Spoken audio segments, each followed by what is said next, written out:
की थोडे रिटेल इन्व्हेस्टर्सकडे आलो तर मागच्या याच्यामध्ये इन्व्हेस्टर्स SIPमध्ये टाकतात, स्वतः आपले फंड बनवतात किंवा इक्विटी इन्व्हेस्टमेंट डायरेक्ट करतात.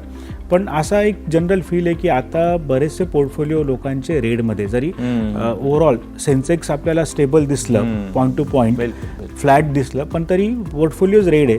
तर नक्की थोड्या चुका झाल्यात इन्व्हेस्टरकडून मागच्या 12-15 महिन्यात, तर काय झालं असं तुम्हाला वाटतं?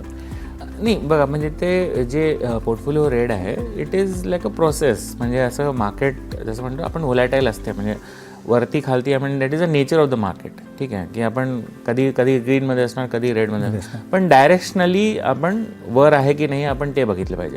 तर एखाद वर्ष असं येईल की म्हणजे इट कॅन बी व्होलॅटाईल किंवा निगेटिव्ह इयर पण असू शकते, पण डायरेक्शनली जसं मी सांगितलं ना, आपल्या 2045 डायरेक्शनली वी आर अप.